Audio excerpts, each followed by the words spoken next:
ಎಲ್ಲರಿಗೂ ನಮಸ್ಕಾರ. Welcome back to Dhruti lifestyle Kannada. ಇವತ್ತು ಬಜ್ಜಿ ಯಾವ ರೀತಿ ಮಾಡೋದನ್ನು ತೋರಿಸ್ತಾ ಇದ್ದೀನಿ. ಕಡಲೆ ಹಿಟ್ಟು 4 ಸ್ಪೂನ್ ಹಾಕ್ಕೊಳ್ತಾ ಇದ್ದೀನಿ. ಅಕ್ಕಿ ಹಿಟ್ಟು 1 ಸ್ಪೂನು,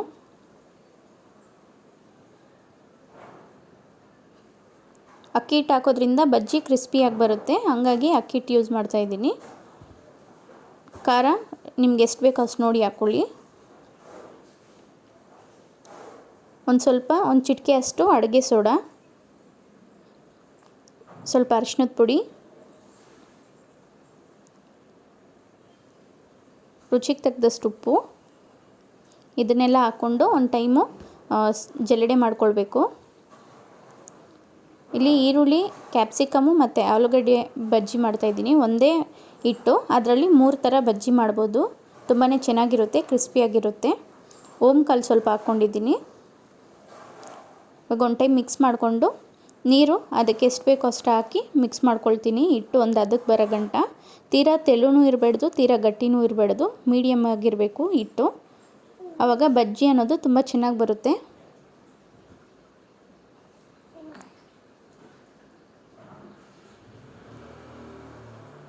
ನೋಡಿ, ಈ ರೀತಿ ಮಿಕ್ಸ್ ಮಾಡ್ಕೊಳ್ಬೇಕು.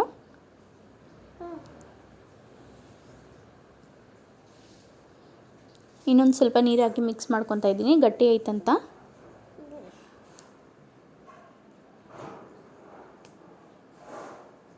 ನೋಡಿ, ಆಲೂಗಡ್ಡೆ ಈ ಥರ ಸ್ಲೈಸಾಗಿ ಕಟ್ ಮಾಡ್ಕೊಂಡಿದ್ದೀನಿ, ಕ್ಯಾಪ್ಸಿಕಮ್ ಈ ಥರ ಕಟ್ ಮಾಡಿದ್ದೀನಿ, ಈರುಳ್ಳಿ ರೌಂಡಾಗಿ ಕಟ್ ಮಾಡ್ಕೊಂಡಿದ್ದೀನಿ. ಇವಾಗ ಎಣ್ಣೆ ಕಾದಿದೆ, ಬಜ್ಜಿ ಹಾಕ್ತಾಯಿದ್ದೀನಿ ಆಲೂಗಡ್ಡೆದು.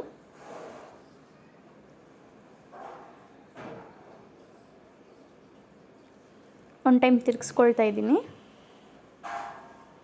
ತುಂಬಾ ಈಸಿ, ತುಂಬ ಚೆನ್ನಾಗಿರುತ್ತೆ, ಟೇಸ್ಟಿಯಾಗಿ. ನೀವು ಮನೇಲಿ ಒಂದು ಟೈಮ್ ಟ್ರೈ ಮಾಡಿ. ಮತ್ತು ಯಾರಾದರೂ ನನ್ನ ಚಾನಲ್ನ ಸಬ್ಸ್ಕ್ರೈಬ್ ಆಗಿಲ್ಲ ಅಂದರೆ ಸಬ್ಸ್ಕ್ರೈಬ್ ಮಾಡ್ಕೊಳ್ಳಿ. ಮತ್ತು ನಿಮ್ಗೆ ಈ ವಿಡಿಯೋ ಇಷ್ಟ ಆದರೆ ಲೈಕ್ ಮಾಡಿ.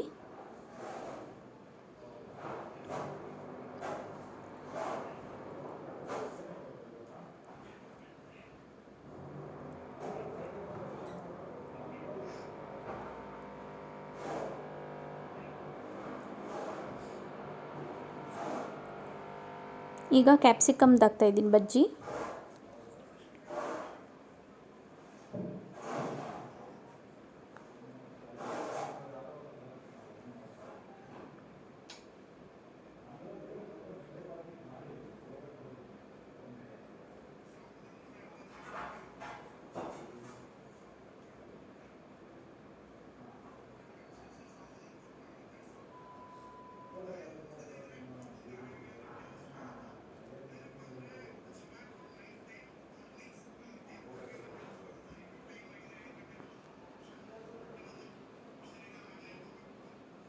ಈಗ ಈರುಳ್ಳಿದು ಹಾಕ್ಕೊಳ್ತಾ ಇದ್ದೀನಿ.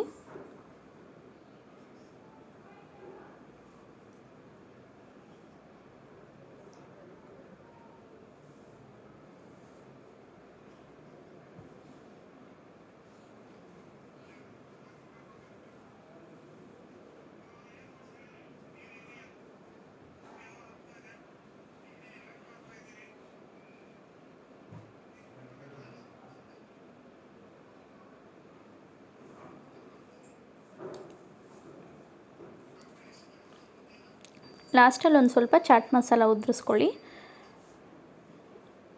ತುಂಬಾ ಟೇಸ್ಟಿಯಾಗಿರೋಂಥ bajji ready. Thank you for watching.